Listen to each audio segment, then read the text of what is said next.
if you're going to take your flight simming seriously, then sooner or later you're going to want to mess with the radios. At the most basic, you can get ATIS, which is the Automated Terminal Information Service, or automated weather essentially, so at your destination you can figure out what the landing conditions are going to be and so on. A step up from that, if you want to do anything with radio navigation, so VORs, ADFs, DME, ILS, you're going to need the nav radios. You know, if it has to be said, that's an absolute pain to operate using the mouse in the virtual cockpit, especially if you've got a setup like this where there's no ergonomic way to use a mouse. And then finally, one step up from that is air traffic control. Increasingly these days people are focusing on air traffic control. There's many more options. Flights in 2024, the built-in air traffic control is still woefully, in fact it's pretty much the same as it was in FSX. But there are many more options. You've probably heard of VATSIM, which is live ATC, and then of course Pilot Edge is what many people would consider the leader in live ATC. But increasingly these days we've got new products beyond ATC, SayIntentions.AI, which use artificial intelligence, and you get much more realistic voice communication. But again, these things are hampered by having to fiddle with the mouse in the virtual cockpit. So you need really some kind of input device for tuning the radios. There have been options for this over the years, you know, some more satisfactory than others, and they all add value over and above the mouse and virtual cockpit. But now we've got this. This is I don't know what the name of this product is. It's Radio Stack from Circuit Avionics, which is a UK company based in the northeast of England. So I think this has been out for a couple of years, came to my attention recently, and so I've acquired one. And this is a very hefty piece of equipment. But before we get to that, what does it do? Well, it's essentially a full radio stack. So you've got a COM1 radio, a NAV1 radio, you've got an ADF radio, you've got a transponder, and also buried away in here you've got DME. And not only that, we've got two of each. So we've got these buttons at the top. We'll flip between two independent radio stacks. I don't think we'll get two ADFs, that's the only thing. The ADF tends to be a lesser used instrument anyway. But this is a fantastically, at first sight, well engineered product, very hefty. I haven't weighed it, but it's made of steel. It's designed to stand up on your desk, this stand can be dismantled or removed, in fact, by undoing these nuts on the back, and then you can mount it on a panel. It's got a lip around the outside as well for panel mounting. So it's steel, powder coated, I think it is. It's kind of finished in a greyish, slightly textured finish. It's not a replica of any particular real world device, but it's reminiscent of the real thing. Now I'm saying it's reminiscent. On your regular, I suppose, Bendix King style general aviation radio stacks, you typically have dual concentric controls. These are, for tuning these radios, you've got independent single encoders. Now that's not a downside, in fact it is an upside, because what you're going to find is each of these encoders also has a push switch on there, and some of these are mapped to functions right out of the box, some of them are not. So, and I mean, I should say that all of these things are programmable by the user. We'll say a bit more about that in a minute. If I just plug this in actually, and let's see if we can get a live view of it. So if we plug this in, this is what it looks like in operation. So we can, we're tuning the radios, we've got standby, active, swap between two different stacks. We can monitor, let's say COM2, we can change to transmit on COM2 if we want to. Oops, what are we doing? So not much more to see, but these are, they're very nice looking LED displays. What I wanted to show you was the brightness is adjustable. If I click on the, so we can adjust the brightness in increments up and down like that. We've got on the nav radio, you'll notice that one of the knobs is labelled DME mode. So what we do is, if we click that knob, you're going to notice we haven't got a the DME dialed in at the minute, but if we did, we'd get a DME readout from this particular nav station, so a DME or a VOR with DME, and of course that doesn't give us any penalty. All it does is it takes the place of the standby frequency, and if you want to see the standby frequency again, we can toggle it back on. We've got a fully, this is important, you might not realise how important this is until you really try and play with it, but we've got a fully operational transponder. Now I say fully operational, I mean two things there. We've got 4 independent rotary controls for tuning the transponder digits. Now in some of these products there's a shortcut, you know, you might have one knob to control the transponder digits and then you have a toggle to toggle between them. Now that's laborious, and one of the reasons that's laborious is, you know, if you're going to use ATC seriously, the transponder gets a lot of use when you're going in and out of different control zones. You're going to get lots of squawk codes. The other thing about the transponder is we've got, this depends on whether it's simulated. I think in FS 2024 we've got better transponder simulation. So we've got mode alpha, mode Charlie, we've got a couple of other modes which I don't really know what they are. Traffic avoidance, so maybe that's more sophisticated than I'm used to. And we've got an ident as well. So again, if that functionality is available in the sim, we've got access to it from here. So that's very welcome. But in use, very easy to read, easy to operate, very ergonomic. I should say as well, it comes in 2 versions, this panel. The professional version, I think it's called, is quite a bit more expensive. The only difference, as far as I'm aware, is the kind of knobs. These are generic knobs. The professional version has these sort of crinkly, I don't know what you call them, look like gear wheels. Apparently they're more authentic to, I don't know, Boeing controls, in a Boeing style cockpit, and likewise the transponder knob is a different style, you know. So in use these knobs are absolutely perfectly fine. Crucially, we get one, you know, if you just look at what's happening with the transponder there, one click reliably gives you one change of the digit or the frequency. They're quite light touch, you know, so in some ways you kind of, you know, if you're spinning them fast you'll overshoot a frequency that you're trying to dial in, but it's not imprecision in the controls. They've got kind of slightly soft touch coating on the knobs. The knobs rock a little bit, but I'm not really sure that there's anything to be made of that. All of these, well, I was going to say all these buttons are backlit, but I don't think, not all of them are. I don't think these frequency swap ones, doesn't really make sense for them to be backlit, unless you're going to operate it in the dark, I suppose. So in use, this is designed, you know, it will sit on a table.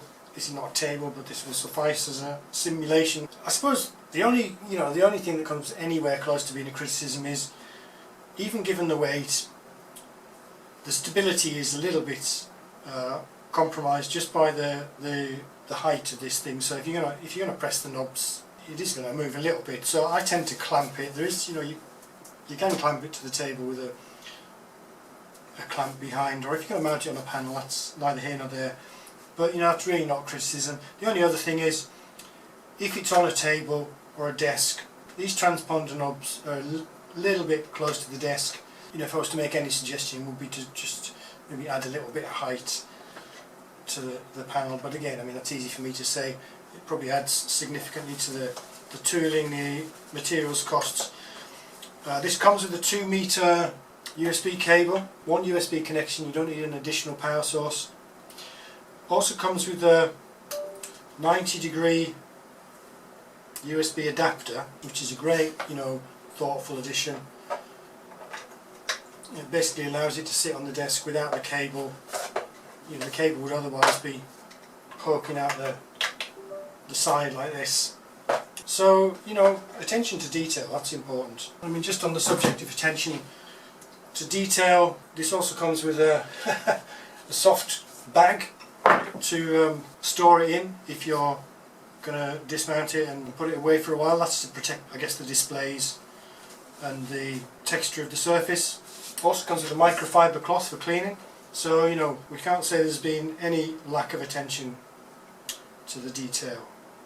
Now this device is usable out of the box, but it's fully programmable within the parameters of the particular simulator that you're using. I'm going to be using it with Flight Sim 2024, and my experience to date is it works absolutely fine. But it's an open system in the sense that you can reconfigure all these knobs and displays and buttons to do whatever you want. Now, I mentioned earlier that each of these knobs has got a push function on. Many of these are unmapped. I think there's 16 unmapped. I'm using the general aviation profile, which will work with pretty much any of the, well, I haven't tried it with all the default aircraft. I've tried it with a couple of payware and a couple of default aircraft. But I have to say the default profile seems to work absolutely fine with, certainly I've been flying it with the Cessna 172, which has 2 comm radios, 2 nav radios and a transponder. I haven't tried the ADF, but all of that works fine, and as I say, it leaves probably about 16 knobs unmapped, so you can map those to any simulation event that takes your fancy. And the way you do that is you're using a product called MobiFlight, which is a freeware programming environment, if you like, along the lines of, there's so many of these tools now: SPAD.next, FSU IPC, Axes and O's, there's probably other ones that I can't think of. So if you're used to those kind of programming environments for sim controllers, you'll be quite familiar. So that allows you to dig in. I'm not going to look at this in any great detail, that would be a whole video in its own right, but it allows you to dig in, access all the simulation variables, including LVARs, so KVARs, LVARs and so on, so you can read them, you can manipulate them with great flexibility. Now when you buy this, you can't just take it out of the box, plug it in and go. You have to do a little bit of installation, so you have to go to the website, download a profile. There's a couple of videos that go through the setup. They are pretty much self-explanatory. There's a couple of gotcha steps. One in particular, there's this kind of scary step where when you run MobiFlight, there's a default behaviour that it does, which is it detects devices that you've plugged in and tries to update the firmware. And you have to be very careful not to do that, because that will brick your new radio. You won't completely brick it, but you'll have to seek technical support to restore it. But anyway, you go through the setup, and then there's an opportunity to download pre-configured profiles for a number of well-known and popular payware flight sim add-ons, which I haven't explored because I don't have any of those. They're by and large the larger, the sort of, I don't want to name any because I can't think of any, but the airline community is well supported, let's say. But there's a general aviation profile, which is the one I downloaded, and that maps everything without you having to do any changes at all. It will quite confidently fly the default aircraft, certainly in Flight Sim 2024. But if you want to dig in, you can tweak some of the behaviours, you can add things yourself. As I say, you can map to the push functions of many of these buttons. You can probably change how things get displayed, but that's sort of hacker level. You don't need that at all. If you're just a sort of consumer, you just want a radio stack that's going to work pretty much almost straight out of the box. So I think we'll plug it in and we'll go for a test flight, and we'll see how it does. Right, so here we are in the Cessna 172 at Manchester Barton Aerodrome. We're going to go for a bit of a local flight, try and exercise the radios and see what we can see. We're going to plan to go north from Barton to, we're going to fly over Accrington, settle, we're going to turn towards the coast, fly to Lancaster, then down the coast. We're going to transit the military air traffic zone at Wharton, then come over Bolton and back to Barton. Well, that's the plan, so we'll see. The weather's looking okay actually. It was a little bit marginal earlier, but we should be alright. So what we're going to do with the radio, first of all we're going to need Barton information, so we're going to dial in that on COM 1, 120255. So 255, and we can dial that in. We're going to go on COM 2 and we'll get Manchester 80s, I think is probably the most sensible thing to get. 121980. So COM 2, 121,980, and we'll put that in And we monitor that on COM2. 2.13. If we just listen for a QNH while. 1017. 1017. Density altitude 600 feet. Arriving runway 23 right. 23 right. Runways 23 left, 23 right. Short instructions. So 23 right, so we're going to probably have 26 from Barton. We don't have an ATIS at Barton, that's why we're getting Manchester. So that's Manchester ATIS. What else can we do? We're going to track north, then we're going to call Wharton radar. So we're going to put that on standby. Wharton radar is 129530. 129530.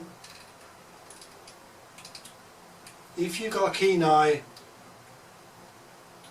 we'll leave that on standby for now. If you've got a keen eye, you'll notice that we're tuning in 8.33 increments. Now when you first get into one of the default aircraft, you're going to probably find you're on 0.25 increments, 25 kHz instrument increments. If you don't know how to set that, it depends on the particular aircraft. In this aircraft, which is GNS 530 equipped, just in case you don't know how to do that, you go to the AUX page, then you go to the sub page that has COM configuration on, push cursor, scroll down to it, enter, and channel space in 8.33 kHz, and you can choose 25 kHz. But we're not going to do that because we want 8.3 spacing. So that's that. What else can we do? Well, we're in the Manchester control zone, and a useful reference point is going to be the Manchester MCT VOR. So we can set that up on, I think we'll set that up on COM2. So we're going to go over to page 2, COM radio. We're going to need MCT is 113.55, so 113 we're already on, 55. We can dial that in already. We should see the nav2 instrument move. We're on GPS at the minute on nav2, which is controlled by the GNS 430, so if we click that over, so that came alive. So today again came alive again. Just out of interest, if I centre that up on a from indication, we should be about 8 miles north of, easier said than done, 8 miles north of the MCT VOR. So 33 or 325 radio. We can use the handy DME feature on the radio panel. Just press the DME mode button, which doubles up as the fractional digit tuner, and so that shows correctly our position on the Barton aerodrome. Now just something else we didn't do there, we can verify that we've got the correct MCT VOR dialed in, so we should have dash dash dash dot dash dot dash as the ID. Super Viking 8, Sierra Bravo, refer to charts or navets. That's not very helpful. To City Airport.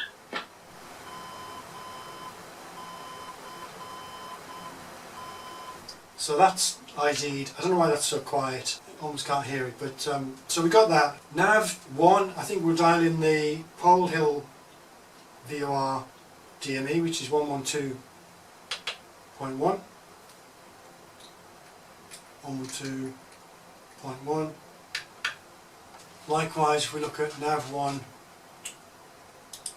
instrument here, and make sure that the GNS 530 is tuned to VLOC. So that all looks good. We've got that dialed in. Everything's set up really. We're not going to use an NDB, so we don't use the ADF radios. Oops, I should have been on standby on the transponder there. So we're squawking VFR, or conspicuity as they call it, in this country at 7,000. So I think we're ready to go. We're just going to get some radio chatter going now. Barton information, Cessna, Golf Sierra, X-Ray Golf Sierra. Cessna Sierra, X-Ray Golf Sierra, City Airport, Manchester info, roger, runway 32 in use, left-hand circuit, 32? 1016, surface wind 280 at 16. Cessna X-Ray Golf Sierra, roger, thanks. I'm not going to use runway 32 given that wind. I'm going to use 26, and given that I'm parked beside 26 as well. So he's not going to complain about that, trust me. So let's get going. You can see that wind set up for 26 is just off to our left now. So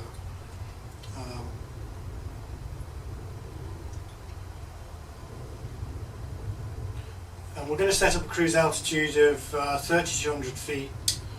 Let me just set that up. I'm using the autopilot. I'm not going to say anything about the autopilot panel I'm using. That will be a separate video on that, but I am using a hardware linked autopilot. I'm going to set this up at 3,200 feet. Of course, we're using the built-in autopilot here, so you can see I'm controlling it with the hardware. So let's go.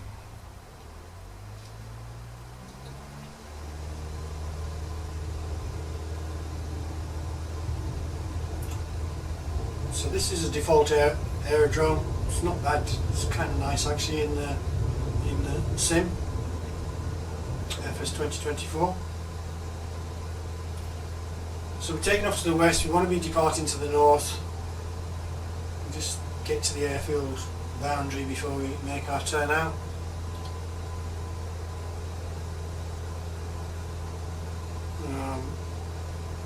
We should be getting a basic service from Barton Information. I'm not sure if we have to ask for a basic service on the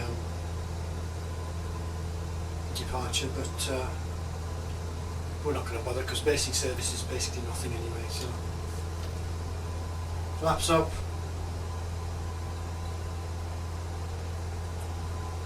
So that's more or less of a northerly heading, just so we can manage the workload. We're going to go straight onto autopilot, put it in vertical speed mode. That'll climb us to 3,200. Let's put it onto heading hold, northerly heading. So we're going to go out for about 10 miles.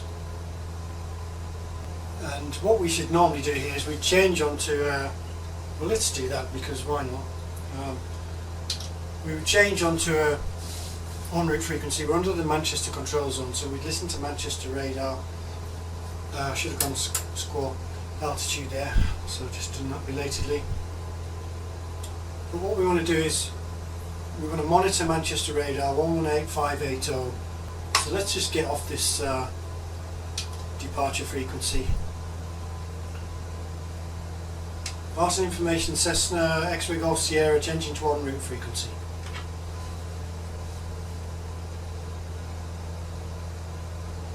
I don't need permission. Will do. Right, so I'm going to flip over to my next frequency. I don't want to lose that, and then I'm going to dial in Manchester radar just so we can monitor that. 118580.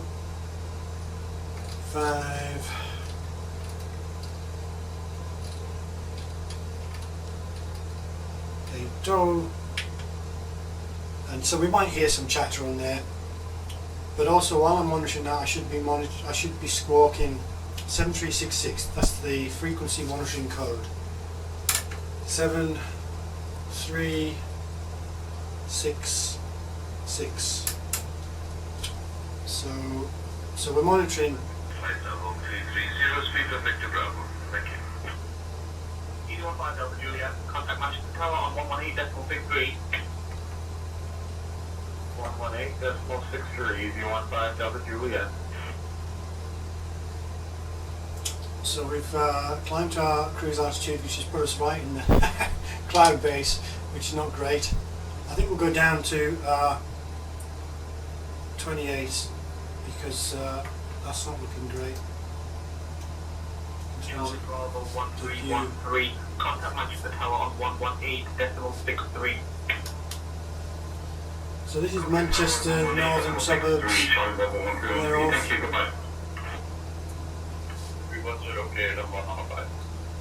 So we can use that Manchester VOR as a reference point. So let's see what we can do. We center it up.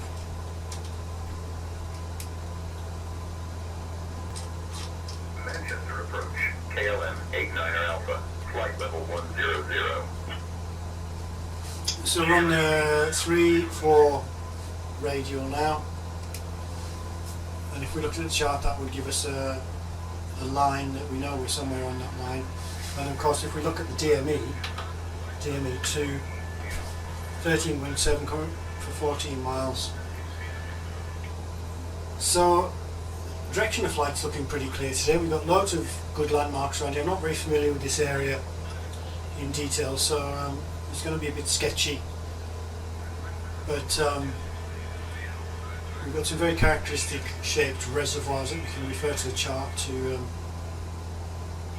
identify. And we've also got some distinctive relief around here as well. So we've got Ram's Bottom somewhere off to the right there, and I believe that patch of high ground is called Holcombe Moor off to the right. We've got a hill over to the far left somewhere, which should have a big radio mast on. There it is. So all this chatter is on the Manchester approach frequency.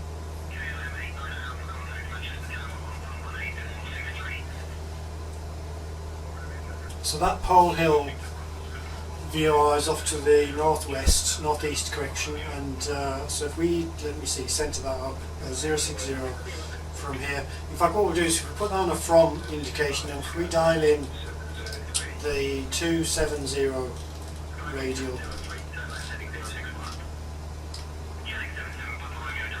when that centres up, we're basically due west of that VOR and 9 miles on the DME. I never ID'd that VOR, so let's ID that now. Number 1, ID. --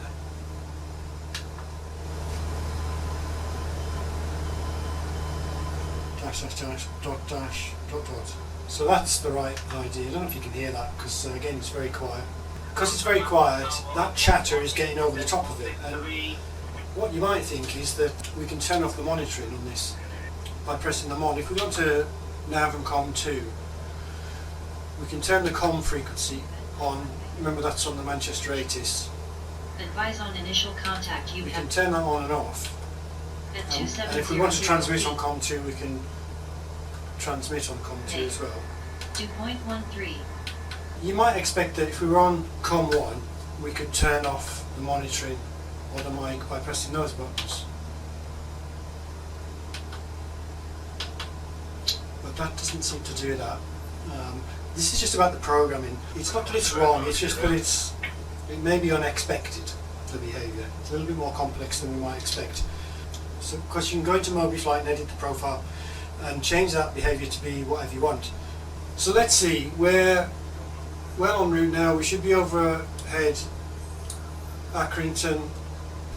So this is where we would normally call our en route. I mean, basically Wharton radars, we're going to request a traffic service from there. So let's do that now. We're going to switch in Wharton radar, and we're going to see what they say. Wharton radar Golf Sierra, X-ray Golf Sierra. Sierra, X-ray Golf Sierra. Manchester departure. Wharton radar, go ahead.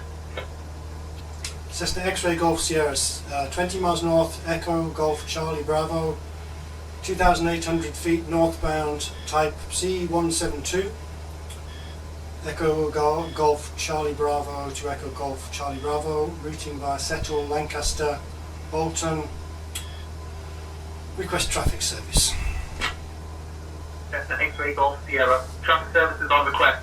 Squawk 244 for Eastern ident. What? Say again that squawk, please. 24. Cessna X-ray Golf Sierra. Traffic service is on request. Squawk 244 for Eastern ident. I can't still. I'm going to have to look at the transcript for that, because that was unreadable. Oh, 2444.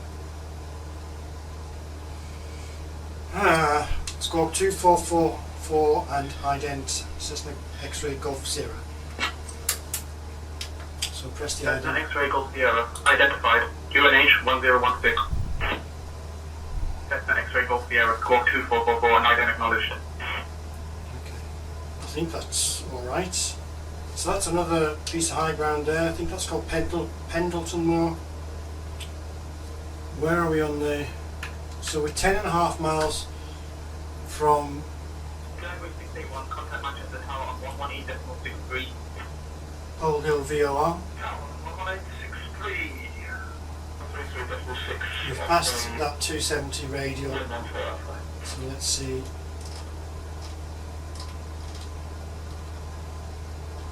So we're now on the 305 radial. So there you go. We're doing all right. So what next? Well, not much else really at the minute. We're going to travel up to Settle. Let me see, what else can we do with the navigation instruments? If we put in,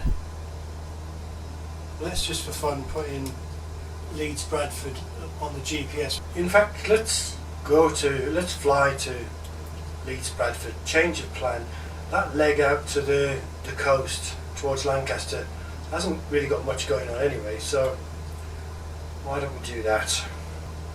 So what we're going to do, first of all, we're going to go back to that Pole Hill VOR, because that will give us an easy reference to fly into Leeds Bradford. So if we go on a 2, centre it up on a 2 indication.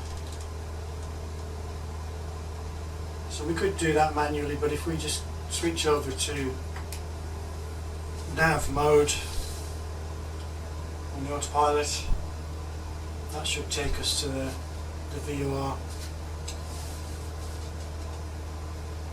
And then on that VOR, if we can track outbound on a particular radial, I think about the 065, it should take us to Leeds Bradford. So we're going to need the frequencies for Leeds Bradford. Let's go on to first of all the 80s. We'll come to 118030. Bravo contact Scottish Control on 133.05. 118. Switching to Scottish Control on 133.05. Speedbird 6 Bravo. End city altitude 1,000 feet. Arriving and departing runway 32. 32. Transition level 55 advise on course heading, altitude, and if flight following is requested. Read bed all runway and hold short instructions. Advise on initial contact you have information Sierra. Leeds Bradford Airport, information Sierra. Sierra. 0 Zulu. Wind. So we need to talk to Wharton Radar and tell them we're changing the plan. Wharton Radar Golf Sierra, X-Ray Golf Sierra, changing destination to Echo Golf November Mike. Cessna X-Ray Golf Sierra. And then we want to... Cessna X-ray Golf Sierra, roger. Change of destination to Echo Golf November Mike, acknowledge. Would you like me to squawk 7,000 Cessna X-Ray Golf Sierra? We need to set up the approach for Leeds Bradford. Cessna X-ray Golf Sierra, negative. Maintain current squawk for traffic service. X-Ray Golf Sierra, roger. So we're going to set up approach 134580 for Leeds Bradford. 134580. We're going to need Leeds Bradford Tower as well, but we can't set that one on standby while we're still on Wharton Radar. So we're heading towards that VOR. If I put us onto heading mode now, we're going to keep heading in the same direction. Obviously that allows me to set up the outbound course to, as I say, about 065. 065. When we get to that VOR, I'm going to dump Wharton Radar and switch to the approach and call Leeds Bradford. So what else can we do? Let's see. If we, let's just go back to that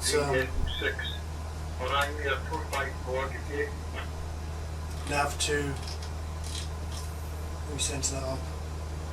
We're basically almost due north of the Manchester VOR, and We're 28 miles.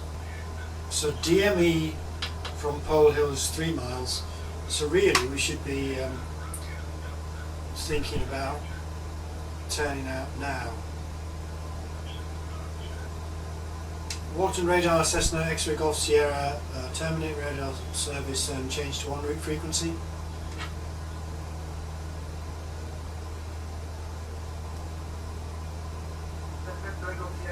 Radar services terminated, squawk on security. Squawking 7000 Cessna X-ray Golf Sierra.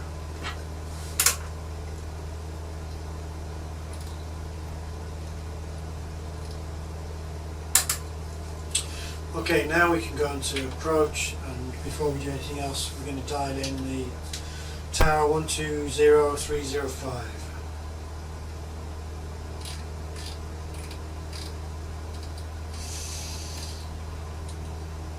Okay, and we've got the Information Sierra. 1150 Zulu. That was handy. We got the 80s just at the right point. Kingdom 8 Charlie Hotel requesting our IFR clearance with information echo. So someone got in ahead of us. More reservoirs out here. And we're getting into a bit of a hazy sky here, which is not good. And we don't want to go too much lower. Leads approach Cessna Golf Sierra, X-ray Golf Sierra.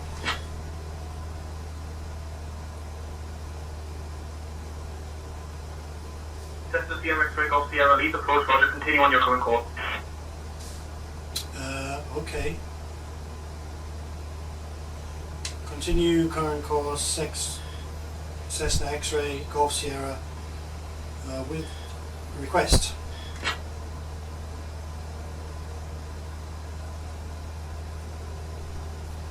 Cessna X-ray Golf Sierra, pass your request.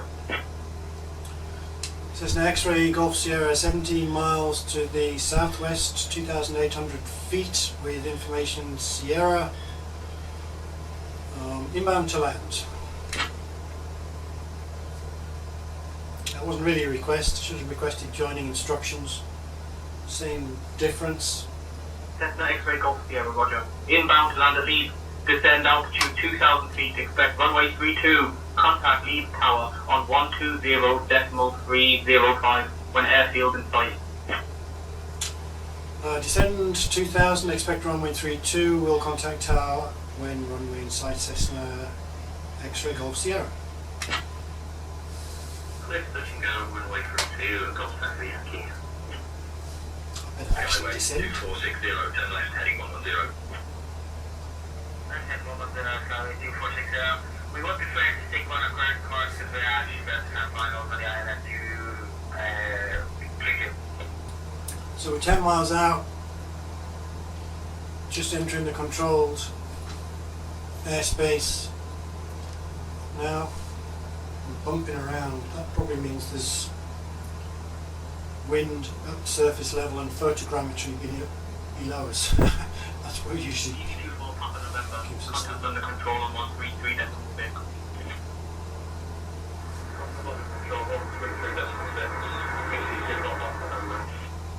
That 065 radial, does it? 45 Quebec descend and maintain 4,000 turn right heading 050. In fact, we weren't on. Were we? For some reason I wasn't on that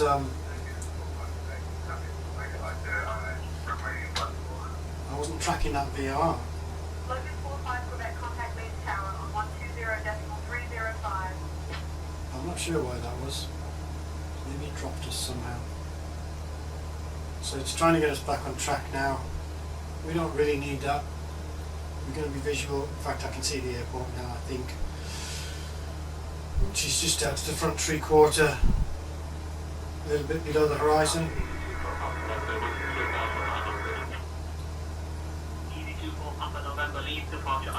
Just there, should turn us back in any second now. Look at that, VR's just coming up centred.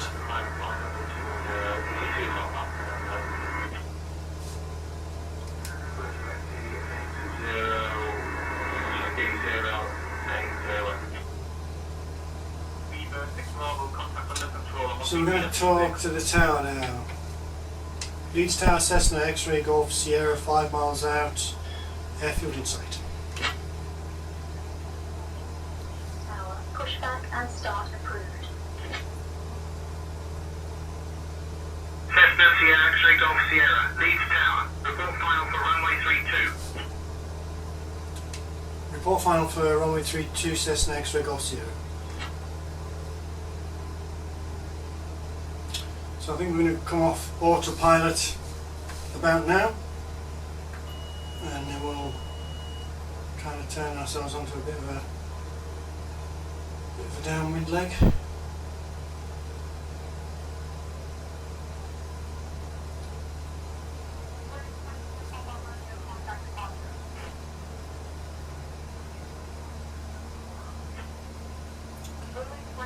Hand flying. Good afternoon. Continue climb and maintain flight level 4,500, A little bit ineptly there. 134.58, passing flight level 2,200. Have a safe flight beyond 32. engage. Golf Sierra.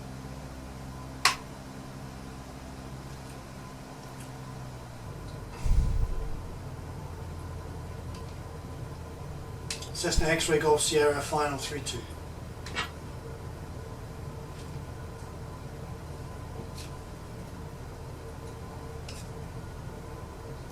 Cessna X-ray Golf Sierra, wind 300 at 11, runway 32, cleared to land. Clear to land, runway 32, Cessna X-Ray Golf Sierra.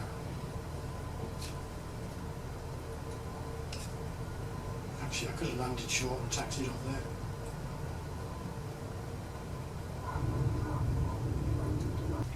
Cessna X-ray Golf Sierra, welcome to Leeds. Taxi to 1 via Delta, Delta 3 Alpha, stay with me. Taxi via Delta, Delta 3 Alpha on this frequency, X-Ray Golf Sierra. I think we'll stop it there. That was good enough. So there it is, the radio stack from Circuit Avionics, compatible with I think all the main flight simulators, so FS 2024, FS 2020, FSX, X-Plane 12, probably X-Plane 11, anything outside of that I'm not sure about. Very high quality piece of kit, certainly makes flying with the radios. I don't think I would be doing it in this configuration if I had to use the mouse. It's just too fiddly. Of course there are other options these days based around these glass cockpit devices. I'm thinking in particular of the add-on GPS devices that you can run on tablets, so the GTN 650 and 750 I think they're called, you know, because they can manage the radios as well. There's a couple of GNS 530 and 430 products, although they're not cheap either, and they, you know, there's some crossover because they control the nav and comm, at least one nav and one comm radio, but you don't get a transponder, you don't get an ADF, and it's a different kind of thing. So if you want to go old school, you want knobs and buttons, you know, it's hard to imagine there's anything out there that's much better than this.